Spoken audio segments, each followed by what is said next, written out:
We don't think that AI should replace a therapist.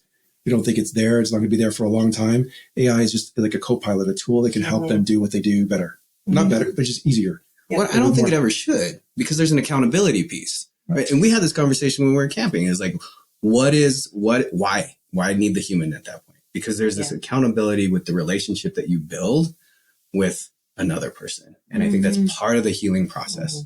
At least it is for me. Yeah. And the argument would be a lot of, there's a couple, like the relationship. I always say this to my clinicians, the relationship is the intervention in many places. And you as the client may never fully understand. Like I could say that to you, but or I could say, listen, I'm showing up and I'm being supportive and I'm being consistent and I'm showing you unconditional positive regard. It's an important piece to the whole It's an important journey. piece. And a lot of my clients I don't need that, but your body needs it. But your nervous system needs that. And then somatic therapies are all about co-regulating nervous systems, which I don't think you'll, in my lifetime, will ever be able to do with AI. Like to co-regulate a nervous system. To read each other, like we are reading each other now in this room. And so you never, I think you would miss a big piece if you got rid of that. Welcome to Are We Happy Yet? I'm Hannah Buzzo, licensed therapist. I'm Jane Thatcher-Hahn, licensed clinical social worker. We're not just friends, we're therapists who have been working with our clients on improving their mental health and relationships for years. Coupled with our own life experiences, we found ourselves in a conundrum. As mental health becomes less stigmatized and conversations about healing, self-help, and personal growth have gone mainstream, why are more and more Americans reporting lower life satisfaction and increased mental health issues with each passing year? The question kept nagging at us. Despite the growing openness around mental health, why are we seeing an increase in anxiety, depression, and isolation? It's baffling, right? We're all diving into therapy, self-help, psychedelics, meditation, life hacks, you name it. But the sense of connection and well-being seems to be slipping away, no matter what we do. So Jane and I got curious about the bigger picture, how creativity, politics, technology, work, spirituality, culture, and more impact our well-being. Our goal is to spark open, relatable conversations about these topics. Through unfiltered discussions, a few uncomfortable truths, we'll have lots of laughter and lightheartedness along the way. Join us each week as we dig deep into these questions, share insights, and try to understand what will truly, finally, make us happy. Let's go.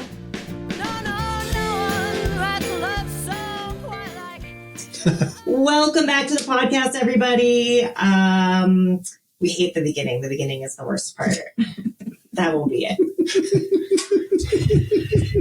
Welcome back to the Are We Happy Yet podcast.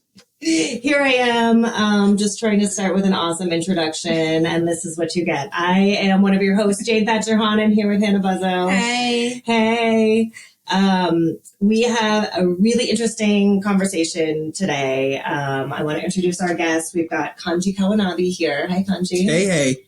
And we've got Alex Zervakos. Hi. Did I say it right? You did. Oh, wow. Good practice. You nailed it. That's the first thing that's gone right all day. You didn't even have to practice for me. That's great. Good job. Thank you. So, Kanji. Yes. Kanji and I are good friends. Would you say that we're Most good friends? of the time. Absolutely. We are often good friends. Yes. And we've had the pleasure of camping and playing music and hanging out and doing lots of fun stuff with friends and family. Last summer, we had this magical night where that was amazing. Kanji and his wife and me and my husband and Kanji's two kids, we paddleboarded out on Wellington Lake under the stars. Wow. It was a magical night. We played games and played songs. You remember there was that band that was playing and we paddled up to listen to the band? Yes, it was amazing. I forgot about that. Underneath all the stars, we were the only ones on the water. I know. Yeah, what did you guys do last summer?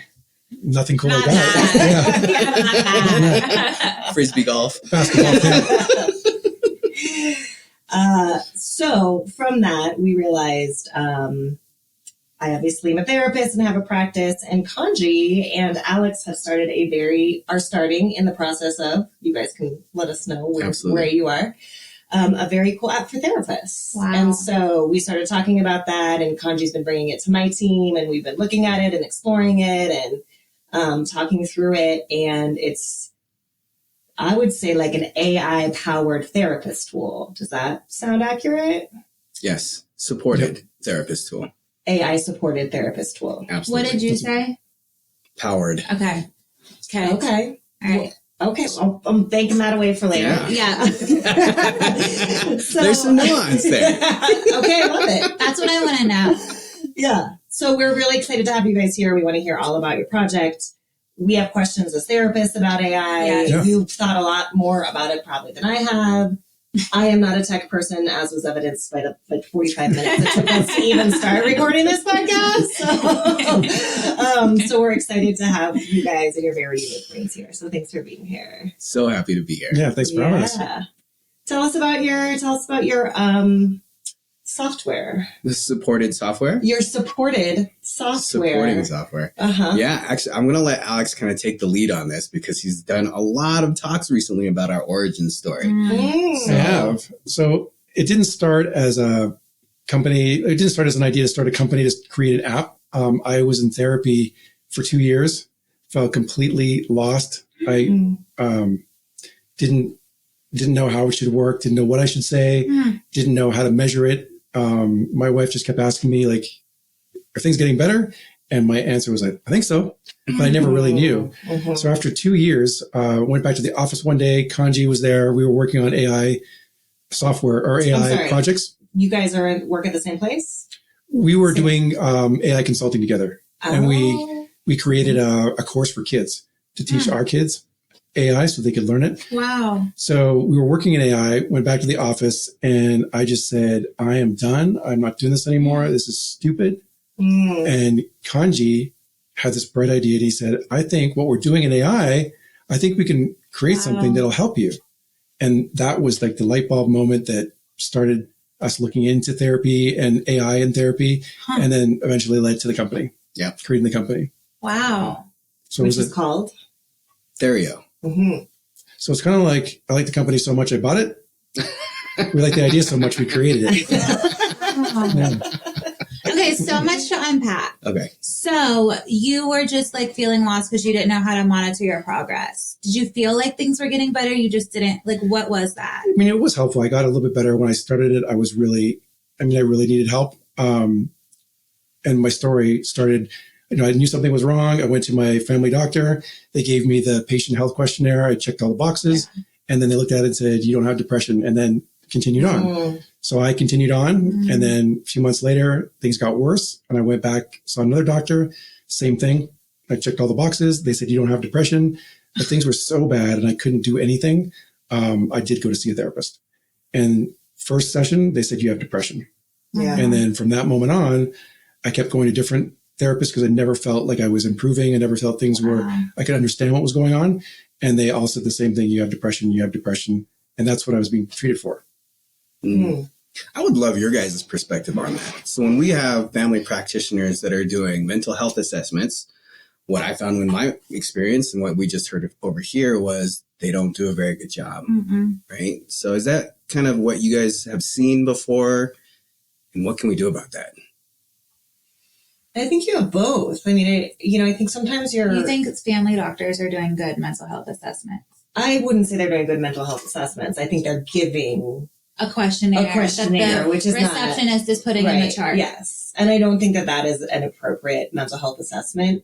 But I have had clients who said, my doctor was the one who helped me. So I don't want to undermine all the work. Like sometimes the general practitioner, your family practitioner, will be your first line of defense and will send you to therapy. But they also say, like, well, why don't you try a med, and then you definitely need to do CBT. I feel like that's what every family practitioner is saying, which is often not what the client needs, I think, personally. I didn't get that, though. Nobody ever said that to me. Yeah. So I think the other side is, right, like they didn't even catch it. And then the other side is, like, depression is very nuanced, right? And it can show up really differently in men and women. It can show up differently in people of different ages, people of different cultures. So obviously, like, I don't know how, the questionnaire was not sufficient. Yeah. No, it didn't work. Yeah. But I mean, that's like the thing that's crazy to me, and not to get totally sidetracked, but why aren't that like mental health is part of health and wellness? And so I don't like, why is it just the questionnaire? Why didn't the doctor sit down and say, how are you doing? How's your mood been? That would give them better information than a fucking questionnaire. I think, I mean, I'm Canadian, so I moved here 14 years ago, and I think the US system is becoming a lot like the Canadian system, where it's just overworked. People, they're just burnt out. They don't have enough time. That people want to help, doctors want to help, their therapists want to help, they just don't have the time. So this is a tool that I have. Here's a questionnaire. Questionnaire says you're fine. What else do you need?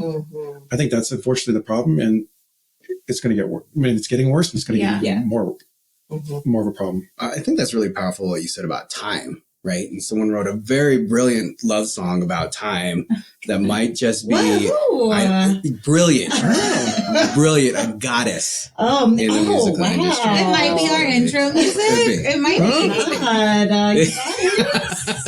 I'm curious. I gotta hear it. So time, right? Like time is one of those things that we're trying to save people so that they can focus in on or learn better things to help other people. Right. So if doctors had more time, had more training, or they weren't burnt out, maybe they would have the skill sets to be able to do a better analysis. I wouldn't say that they would be an in-depth analysis. I don't think they've got the tools or should do that. Right. Like I'm not going to go to my mechanic and have him give me heart surgery. Right. Oh, but well, maybe I will. I don't know. Sorry, mechanic. But I think if we can save time for people to be able to, you know, sit down and have these quality conversations, and that's what we're building. That's what we're trying to build. So what did Alex share with you that you were like, oh, AI could help with this? Because like, that's a different brain, because my brain's like, get a different therapist. So what's yours that's like AI can help? That's a really good question. So I think the first thing that came to mind is I saw a friend that was hurting. And I wanted to help. Right. And so I come from an operational background. And so what I do is I've worked with various different startups from like Airbnb and Coinbase and with VC companies, Andreessen Horowitz, to build out systems. And so when I see a problem, I immediately go into identifying who are the stakeholders, what are the variables that are happening in the operationalization of a particular thing that's happening. And so I saw a problem that coming in. And more than that, I saw a friend that had a problem. And so it was something that I wanted to dive into. Cool. And that light bulb or that thought, like, I mean, it changed my life. And mine. Wow. You cry. We love it when people cry on our podcast. Okay, like tell us more. How did it? Oof. If you're comfortable. Well, no, yeah, I had, I went through 4 different therapists, and it was the same thing. I went to one, didn't feel right, didn't think anything was happening. Went to another one, had to start over and tell my whole story. And it was the same thing. They all said the same right away. Like, I think 2 of them even said, you know, we still need to talk a little bit more about it, and I shouldn't do this in the first session, but I think you have depression, like mild to moderate depression. And that's what I was treated for. And I mean, it did help. And I was given some medication, and that I think got me snappy out of not wanting to do anything and just sit and watch TV and just, you know, I couldn't do anything. So that helped, but it didn't get me to a point where I thought I was better and I didn't need help anymore. So then when Kanji suggested the tool, we started building some stuff with AI, and it was basically to sort of record my sessions, and then the tool that we built would analyze a session and give me a report. I would journal, and it would analyze my journal entries and then give me a report on that. So I could see, like, one, I would leave a session and it wasn't just walk out the door and 5 minutes later going, what did we just talk about? I would have a report that would give me like detailed insight into what happened. And then my journal entries, it would break that down and give me details. And where the magic happened is when I started sharing, Kanji suggested it. I shared my journal summaries with my therapist. And that's when they started to notice there were some patterns. And it turned out that I had ADHD since I was a kid, and I had self-coping mechanisms that were working great. And I always thought I was a Superman. I could work under pressure, under deadlines. I had multiple companies going. I always thrived in that environment. And then there was something that triggered depression in my life. And then all those self-coping mechanisms broke down. So AI was able to pinpoint those patterns. And because I was sharing that information with my therapist, they could see a lot more of my life than 50 minutes, or like the 15 minutes at the beginning of a session where I would just recount what happened to me the past week. And then we would just kind of go on and talk about whatever came up. So it gave a lot more structure. It was more collaborative. I felt like I was participating. That I wasn't just walking in, sitting down like this, and then just talking and then leaving with a little bit of feedback. So the feeling you were having was, I don't know what's happening here, or like what or why you're doing kind of what that towards the therapist, right? Like you were kind of unclear about what they were doing and how they were trying to help. And I even mentioned that. Yeah, I kept meaning that I mentioned that I didn't know what I should be doing, what I should be saying, how I should say it. I didn't, like, I would leave and not remember all the things that we were talking about and how that would help. And it just seemed like every session was kind of repeating it. Yeah. Talked about the same things, but in a different way. And a lot of it was me, because I would go in and for that 10, 15 minutes, talk about what happened in the past week, but I always talk about the same things. You're right. Because that's all I could remember. That's all I could think about. Yeah. So, and you're saying, well, maybe I'm jumping too fast, but I guess you're saying the time piece, because in my mind, and listen, like before a week ago, I would say like AI is evil, but after I had another conversation and with you guys so far before we hit record, I'm more open to it. But my thing is like a good therapist should know how to manage that and handle that, right? Like a good therapist should be able to sit down with you and unpack why we do the things that we do in therapy and validate that. But what you're saying, Kanji, is like, well, everyone's so overworked and burnt out and has to see 25 to 30 patients a week to make their bills that they don't have the energy or bandwidth or ability to do that. And so perhaps if we had a tool that could offer more time, you're going to get better care. Yeah. Yeah, absolutely. And there's a whole system to it, right? And then these are the things that we're trying to work with various different therapists, various different modalities on how to utilize this, because it's a lot of information. Yeah. So let me step back. I think we need to give a shout out to the psychiatrist that we were working with, who was very involved and excited about the work and the information that she was getting. So when we would walk into sessions and we were doing the research, she was prepared. Like she had questions about the events that had happened. And she would always start out with, we've got a lot of stuff to cover. Where do you want to start?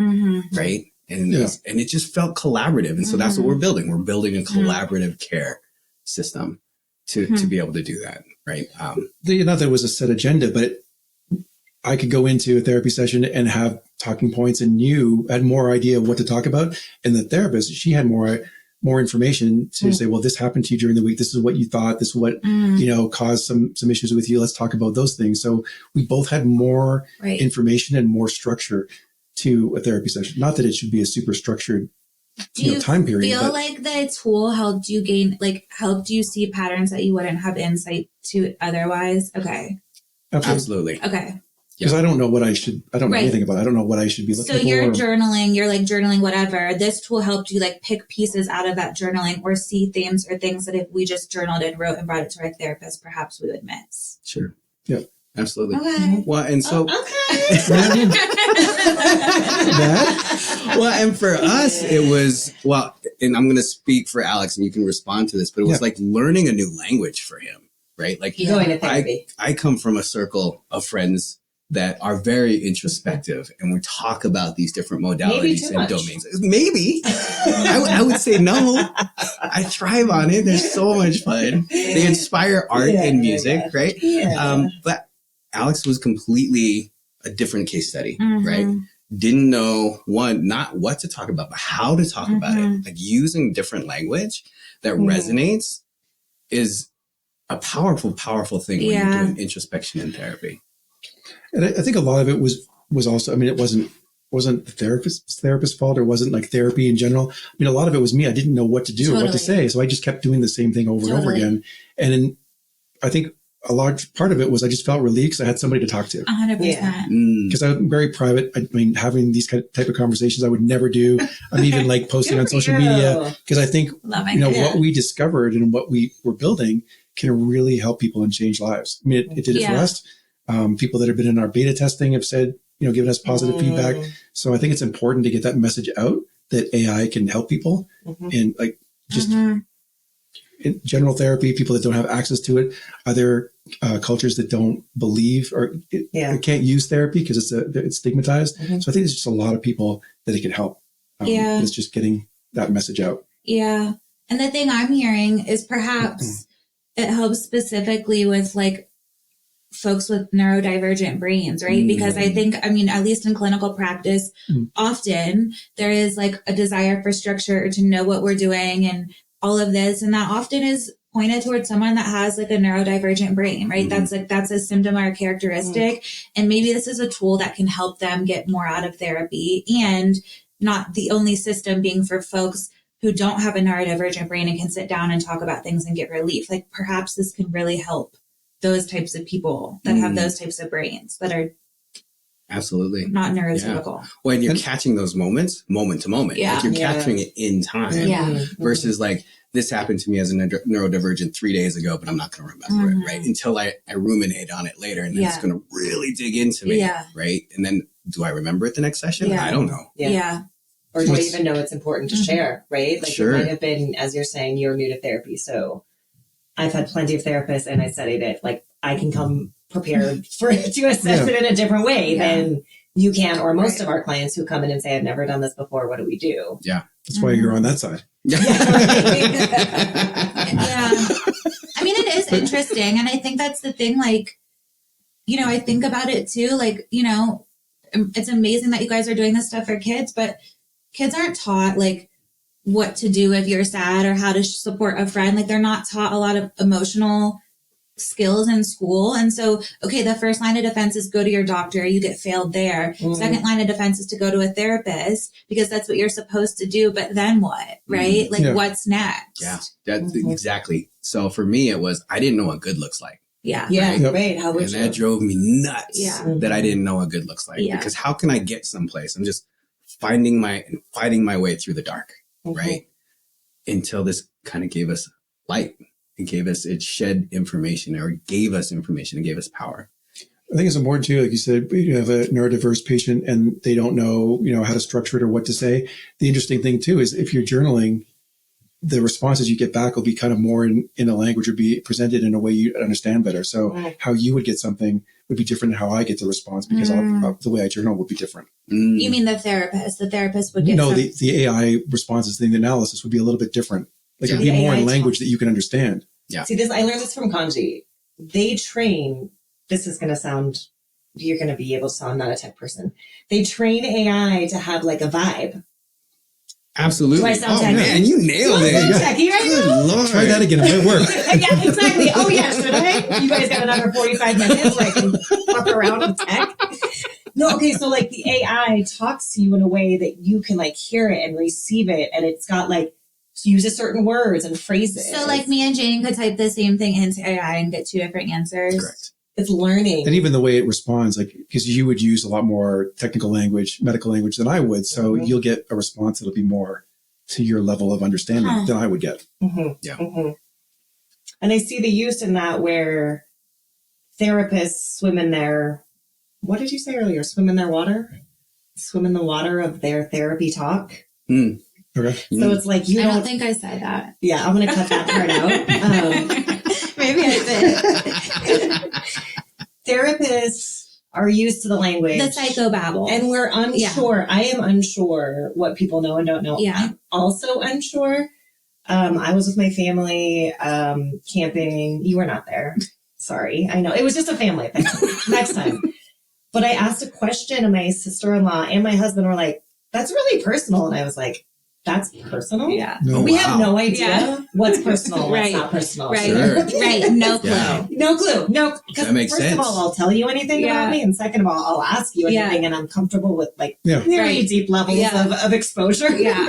Yes. 100%. I've noticed that too. Well, some interesting things that came up with the whole thing about transcribing sessions and then getting that report that goes back, like AI analyzed report that the therapists get, is it was giving the therapist feedback about what was happening in the session, good and bad. So, and the idea is that you're in a room by yourself with a patient and you're going like you normally do, but you don't know if what you're doing is right or wrong, or if you're doing things, saying things you shouldn't. So AI was giving like pretty blunt information back saying like, you're doing this and you should maybe look at it. It'd be cool for supervision for younger, newer clinicians because, you know, typically the way that the model works is we're not in the room with them. Maybe they'll record a session and as supervisors we'll listen to it. But for the most part, they're on their own. Sure. And I'm sure you guys have seen this, like research supports that therapy and counselors are one of the only fields where our competence goes down over time because we don't get feedback. Once you get your license, you know, you don't have to be supervised. Yeah. There's no one in session with you. You kind of just are in your own. Oh, okay. So I've got 2 points to that. Yeah. So the countertransference that you were talking about that we built in or that I built into the prompt, that was off of her suggestion. So I had a conversation with her. Oh, okay. AI can oh my gosh. Well, as you just learned, I know a lot about AI and how it vibes. That's what you just learned. Damn. Girl. Oh, wow.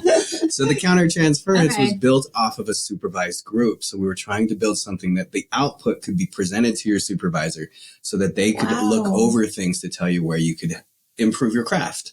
Right. And so the next thing is that working with a couple of your therapists as our beta testers was they had requested a thought partner.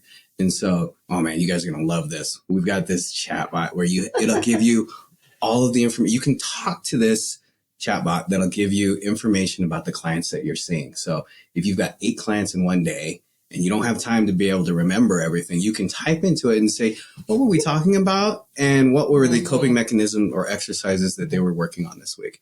It'll give that to you, right? And so you're prepared to have these conversations. Again, saving the time, right? To give that time back to your clients to be able to have that collaborative care conversation. I mean, it makes sense because the shit that like burns us out is not, I mean, I like to sit with clients and talk and work. Like that's what I like.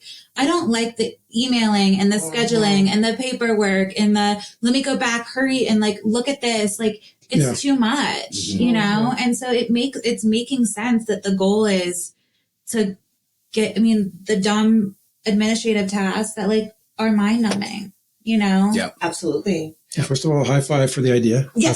Good job. Listen, I got more up here. I think it's important too to say like, so our platform and other platforms that do mental health things with AI, it's a lot different than going to ChatGPT and just asking a question. Can you say more about that? Because I think that's what people's like first thought is. So can you talk more about how it's different than that? Yeah, well, Kanji just mentioned that he put into the prompt, he programmed into it that it would do that it would be like a thought partner and do that counter transference. Mm-hmm. So if you go to ChatGPT, it's not going to have that. It's not going to respond the same way. So it's kind of like we're tweaking it, customizing it for a specific purpose. Oh yeah. Mm-hmm. You guys should take our kids class. We teach them specificity to making peanut butter sandwiches.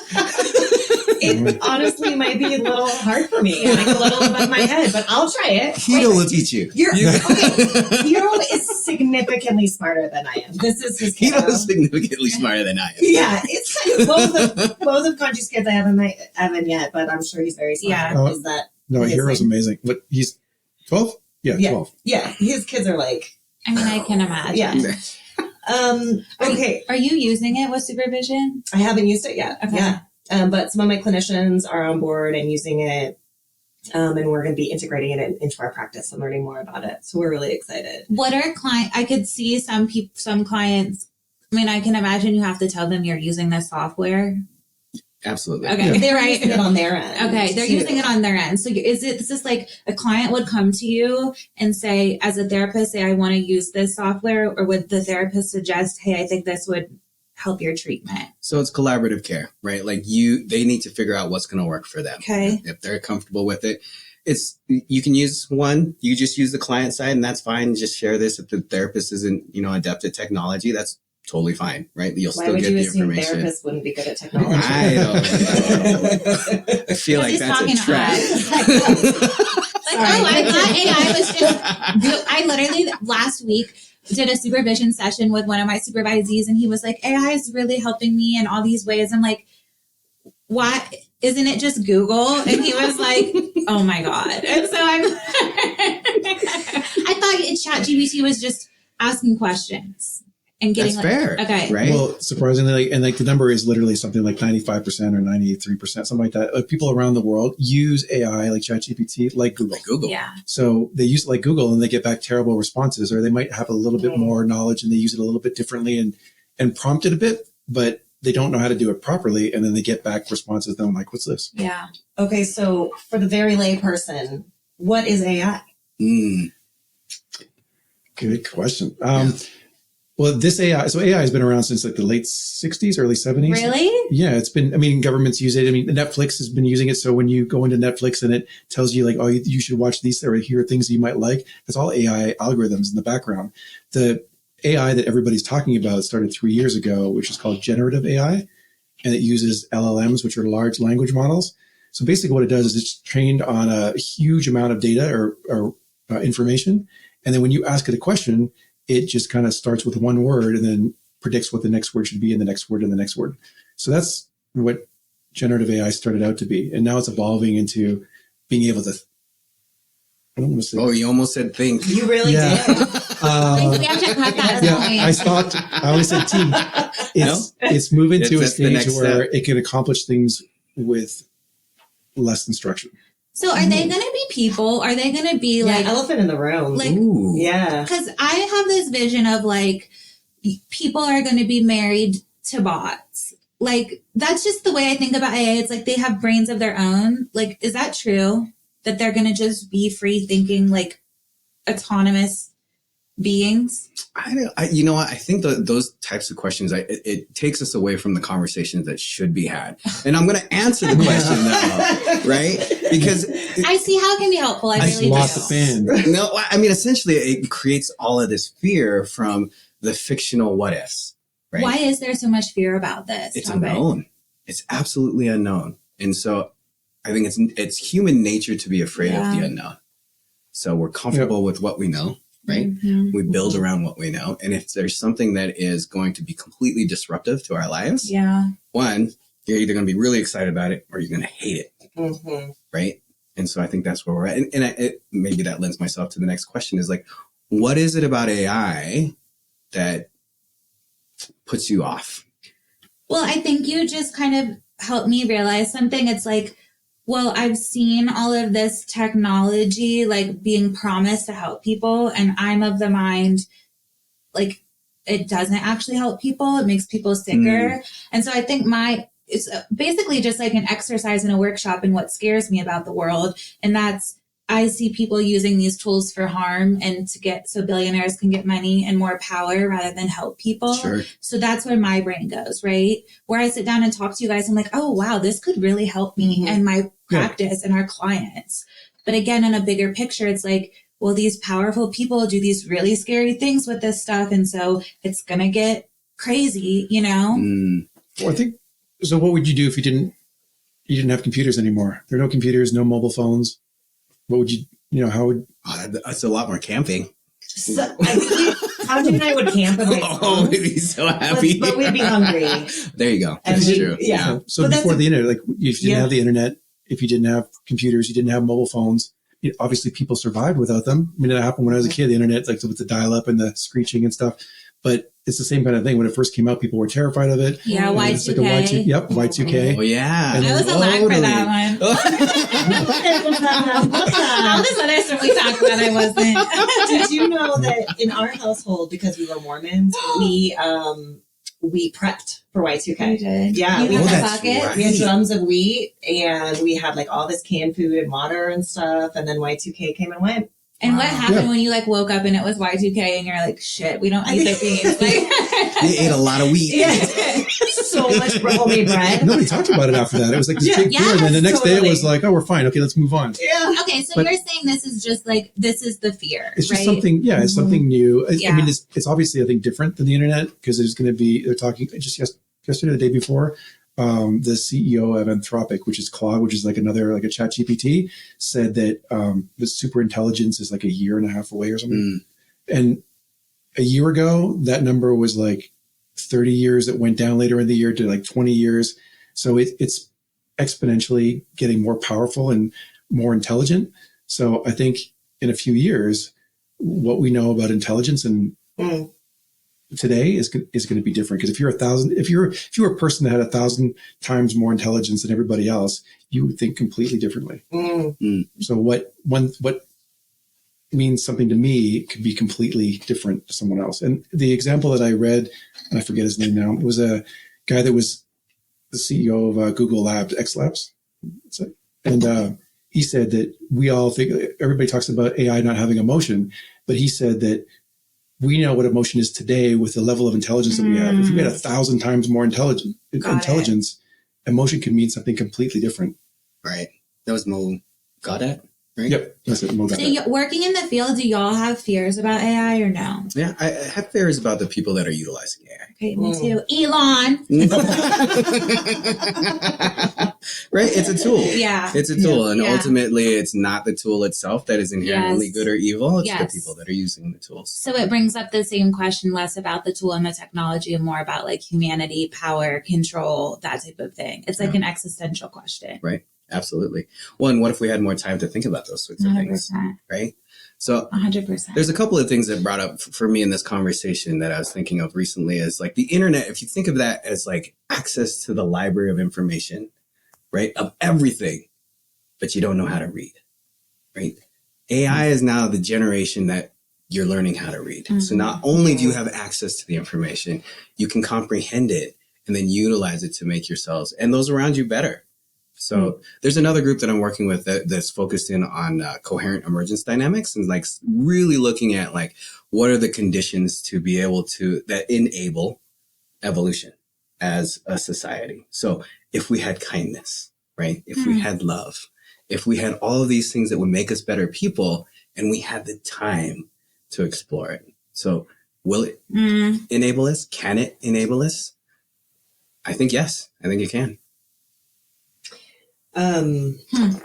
Devil's advocate here. The argument when the industrial movement started was we will get down to 15 hours a week. That's all people will have to work, right? And culturally, and there's lots of reasons I personally believe we haven't been able to do this, but all this machine, the technologies, all this stuff, ultimately we could all work like very little, right? With the way we can produce food, the way we can all of X, Y, Z. But we haven't. And so what then needs to be in place? Like if this could free us up, could free our time up, what is the cultural movement that allows us to actually step back and stop working? And I have lots of thoughts about it, but it's a good question. Capitalism. Yeah. People always want more. They're never happy. Yeah. So I don't think.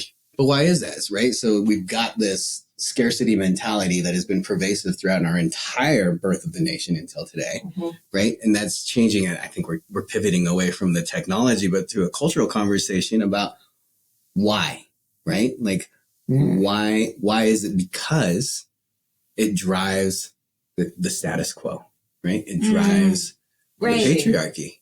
Right. Right. Because it's just like, and that's the thing, right? It's like, okay, we can use these tools to save more time, but like, what are we going to do at that time? See more patients, try to do more, right? It's just this instant impulse to fill it with more things to do and produce. But, right? And then what the question there is, then why? Because it's a sense of validation. And it's like a deeper question, right? It's not about the AI. It's not about the phone. It's about what is identity. human. Yeah. Yeah, absolutely. And our own perspective on identity. Okay. What do y'all think? Ooh. I think it's because everybody's doing it, so you feel like you have to do it. Yeah. And like an example, maybe that kind of fits a little bit is years ago, I did this motocross trip in Baja, Mexico. We went from Tijuana to Cabo. And when we were going along the Pacific, so step back a second. So the friend and I, when we were getting into Mexico, we were freaking out because we couldn't use cell phones. We both had companies. We were always on our phone, always texting, always emailing. And then we knew as soon as we kind of crossed the border, we wouldn't be able to do that, especially being out in the desert. So we were freaking out until we crossed the border. And then we're like, there's nothing we can do. And I think as on the second day, we were going along the Pacific Ocean, and there was a kind of a cliff, and there was a guy with a little RV. And the guy that we were with said, oh, that guy's always there. He just kind of lives there. He just drove his camper up one day and just parked it there, and there was nobody around. And we looked at that and we were like, we are stupid. Yeah. He is just living. Yeah. And he had the beautiful view. He didn't care. He had his camper. He had everything that he needed, and he was happy. Yeah. And we were stressing out about not being able to use a phone because, but we survived. We were away for a week. We had a great time. And then, but the moment we got back across the border to San Diego, we were on our phones and we were doing things. So I think it's just, if it's there and you can do it, you're going to do it. If it's not there and you can be happy with it, you'll be happy. Yeah. Perspective is everything. Yeah. Yeah. But I think, we got the Protestant work ethic. We've Sure. got we love it. We're all too busy. Oh, it's so busy, so busy. Like I'm constantly saying that. Oh, it's so busy. Like we sort of revel in that. We feel meaningful when we're productive. I have a lot of conversations with my clients who are like, so if I don't do anything, what's my value? Americans can't. Other cultures are not necessarily this way. Some of them are, but a lot of my clients can't see what their value would be if they're not either making money or buying a home or being a consumer. Right. So there's a value piece. There's like an identity piece. Like, who am I? I'm kind of getting us off track here, but I just, I think there's like paired with this concept that we could have more time. We also have to do our own personal work around like, this is not working 100% the way we're doing it. And I think it's because everyone's doing it, right? Like, yes. I mean, I know for me, like, I have shit come up when I'm like sitting on my ass watching Real Housewives in the middle of a Tuesday, right? Like, it's like hard for me to do that sometimes. Sure. Not that I do it very often because of this very same conversation, but there's a lot of like inherent stuff that comes up when you think about doing it differently from social group, you know? Yeah. Yeah, if everybody's saying I have so much work I can't keep up, and you're like, hey, I'm fine. Yeah. I'm watching Housewives. Yeah. Like, you're kind of like, what's the matter with you? Yes. But you're still doing the work. So here's the thing is, I didn't That's why I was going to say the same thing. I think, Go. I was going to say the same thing. You're redefining what work is. Yeah. Right. We're redefining work. Right. And I'm going to steal a line from Bill, who's in my group of this operationalizing stuff, is care as a driver of intelligence. Right. So if we are looking at like, what is the productive outputs of our work? And if that is driven from a source of care versus validation through the things that we own, then we start to see a switch in a change, right? In the culture, that cultural revolution that you're asking about. Yeah.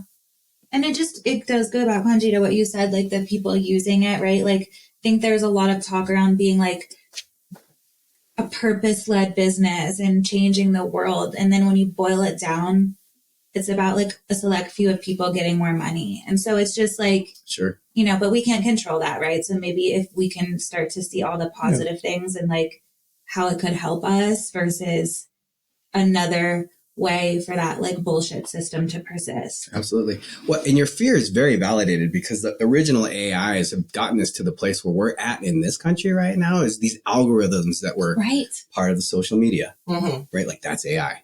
So can you talk about that? Learning. I could talk about that. So we're going to stay on track. Stay on track, baby. So I'll be the bad guy. I'll bring it back into AI and mental health. So how it can save you time and maybe make your life as a therapist better is if you're working like 40 hours a week and you're seeing, I don't know how many patients, let's say like 20 patients a week. That's full time, by the way, y'all. Yeah. I don't know the numbers. I'm just saying. That is full time.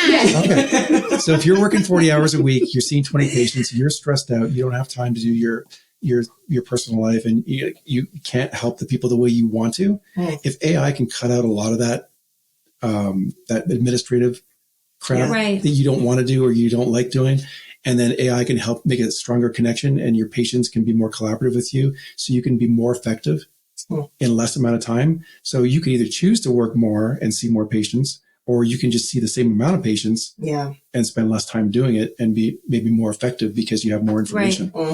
So it's just like, I think how you look at it and how you use that time. You don't necessarily have to fill it. Right. That's our own personal problem we have to work on is what you're saying. Work on it. Yeah. Get it together, guys. What about like accessibility? Where do you see this coming in for folks being able, just like more accessibility to care and treatment? Oh, I love this question. That pivots right into what we're going to, and I'm going to let you take point on this, but I will say it lends itself into the mission that we have built into our organization and focused in on marginalized communities. Okay, great. And public schools, right? So we want to be able to enable all of these folks that have traditionally not have access or it's been weaponized against them. Yeah. Right? As strong, powerful women, I think you've seen this where they weaponize your field against particular like marginalized communities. Right. And so, Alex, do you want to kind of lean in there? Yeah. So one of our missions, we want to like sell the product, make money from it, but we also want to help schools. So we think, schools have 500 or 1,000 kids or more, they might have one counselor. And if it's in a marginalized community or an underserved community, that might be the only person in that whole area that can help people. Yes. So they might not have all the training that a therapist would have. They might not have the time to be able to see all the kids and help the kids they want. So if they had software, AI software, or the platform the way we have it built out, it could give them more time, give them more resources, give them more information to help those kids. And one of the important things with our platform and AI is if it's built out that way is it kind of gives the whole process memory. So what happens in the session today gets compared to the session last week and the sessions 6 months ago and a year ago. So all the little details are still there and can be recalled if they need to be. And then I went, was it like maybe 4 weeks ago, I went to a hearing doctor, and they had ended up looking me up on LinkedIn and saw I was doing AI and started asking me what I was doing. And when I talked about Theryo and then our mission about wanting to help schools, and for the reason I just mentioned, the doctor said, my mother is a school counselor in New Mexico. And she had a student when they were a kid that she saw, and it had been like a decade or something that she hadn't seen that kid. The kid who's now an adult was having a mental breakdown. And in that community, the only person he knew to go to was that woman. And in the middle of the night, he went to her house and knocked on her door because he needed help.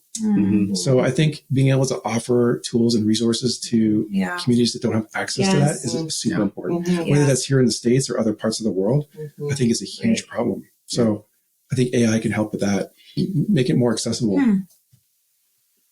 Well, and maybe like there is something around like therapy being like you go and sit and talk to someone and they have more knowledge for certain communities, like in culturally. I'm thinking like marginalized communities that aren't comfortable with that. Absolutely. Maybe this could be step one, right? Well, and it serves itself in such a way that where it resonates with the audience. And by that, I mean, it's tailored to be able to speak your speak, right?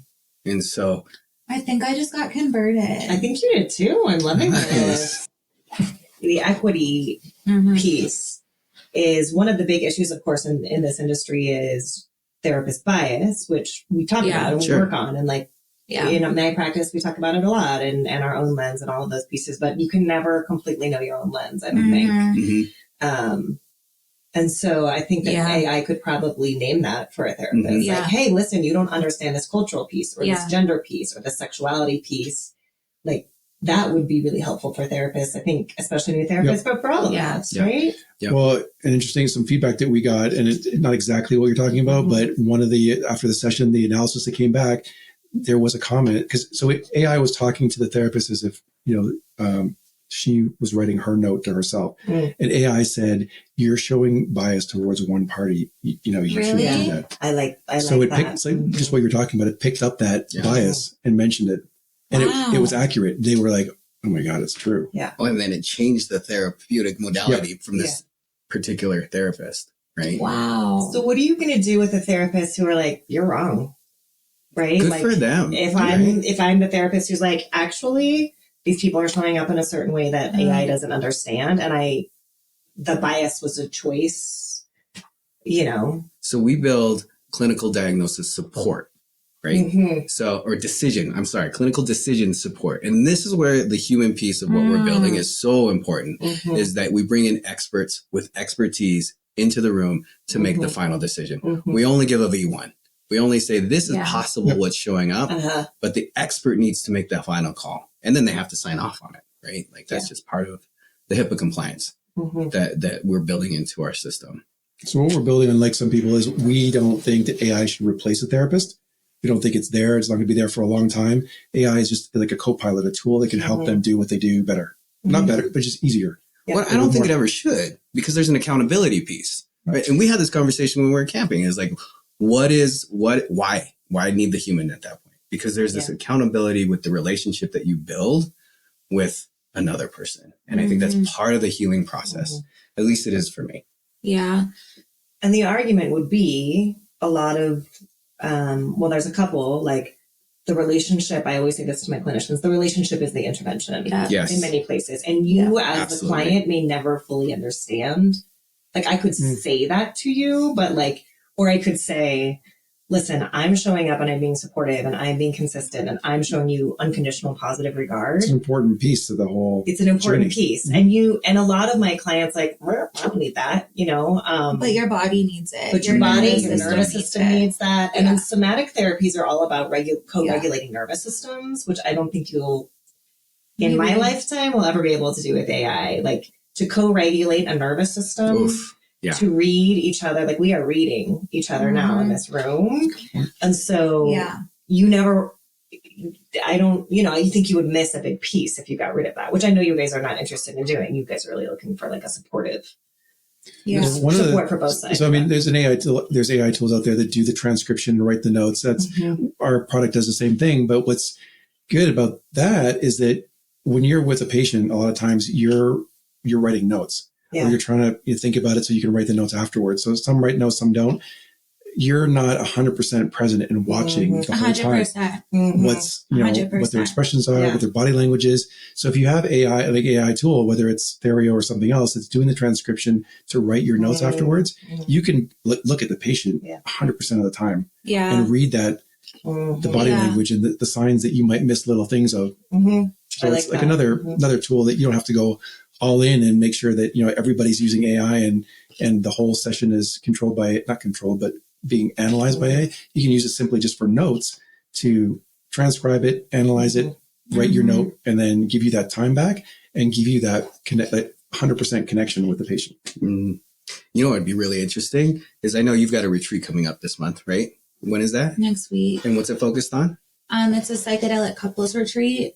So the outputs when somebody is in an altered state where they can't comprehend exactly like what's coming up for them, we'd be able to capture that, right? And doing an analysis for them where they were in a different state than when. I love that. Right? And because that's the one push, not one, I get lots, but one pushback with the psychedelic piece is like, but that was just me on drugs. Like that was just that. I don't remember it, right? And if we could find a way to help bring that back into like the now and the integration, I think it'd be huge. Yeah. And I think all of these different modalities, like when you were doing the hypnotherapy, again, completely different modality, but you're having outputs at a certain time, right? Where you're healing, whether you remember it or not, we can bring that memory back. See, that's cool. Or EMDR. That's cool. Yes. You don't necessarily need to remember everything to have the healing have happened. Sure. And sometimes you may not actually want to, but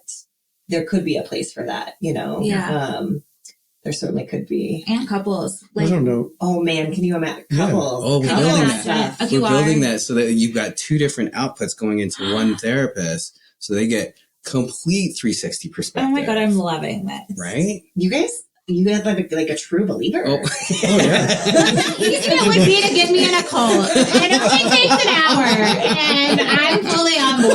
Where's your checkbook? Exactly. Join the mission.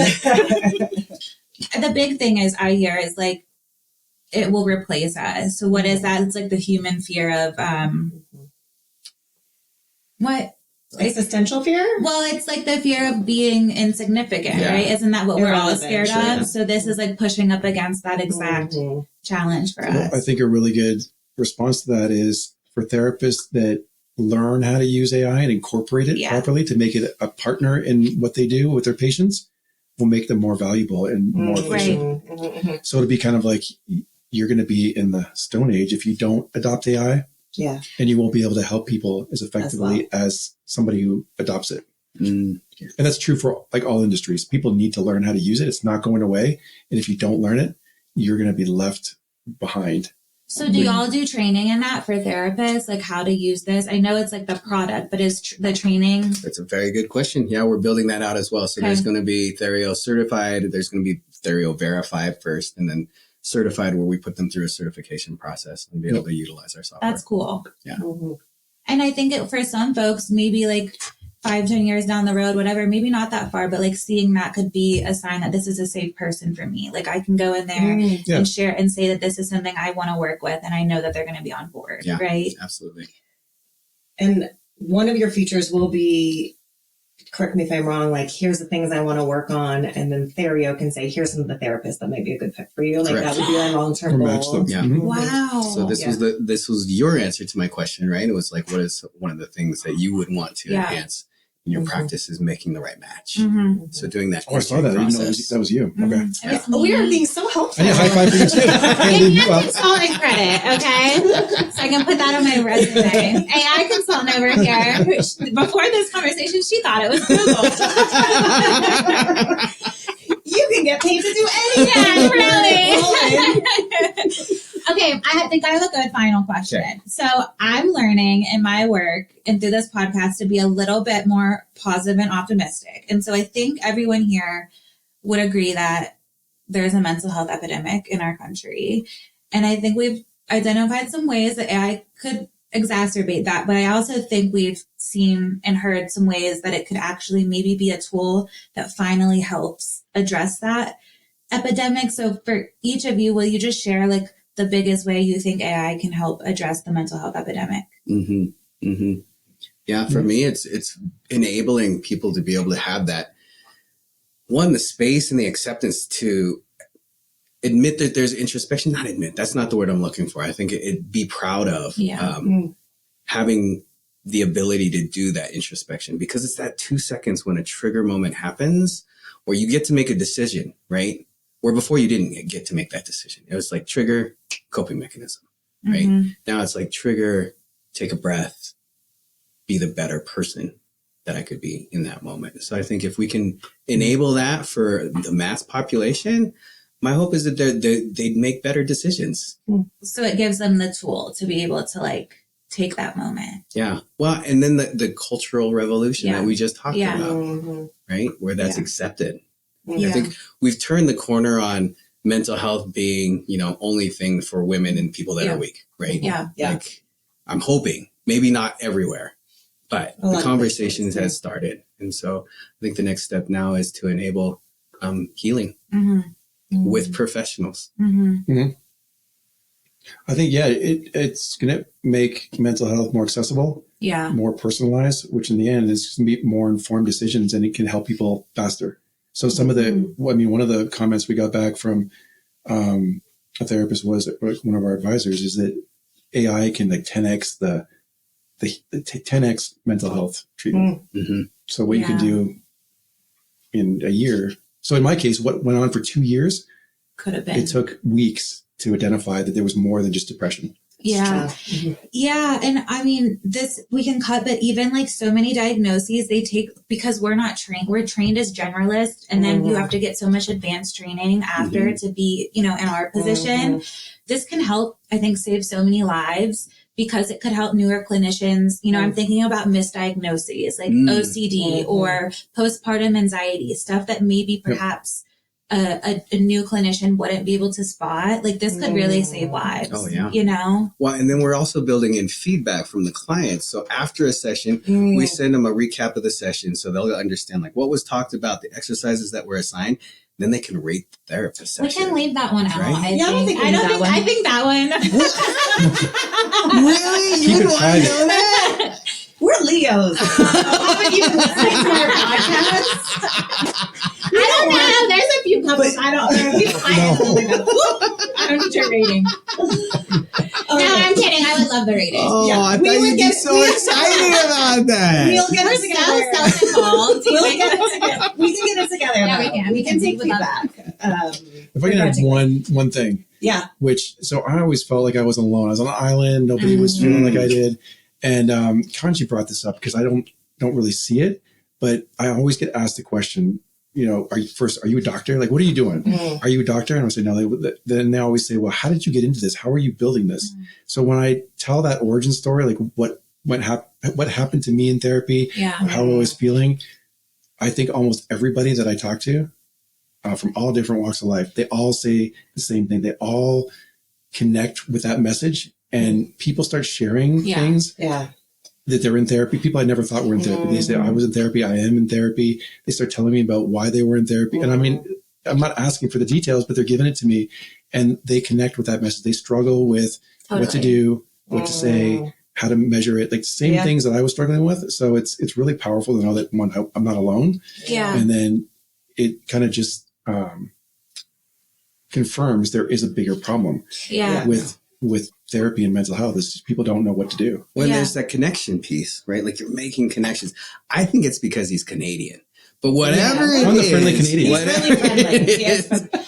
I agree, and I feel like we could probably have a whole separate podcast on the issues. Once this is fixed, we'll come back. Once you figure out how to fix that, then you can call us.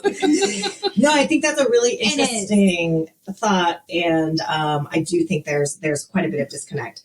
I want to finish up. Kanji has a great question for us. Oh, yes. Okay. And then we're going to wrap up and let you know how to find Theryo. Yeah. I love that. Okay. So the big question today is, it came up because, pretty soon it's International Women's Day, and shout out to all the strong women in this room. Right. And it came because I grew up with all brothers, and I'm raising a strong, independent woman. But as strong, independent women, do you wish the male role model in your life knew when you were growing up?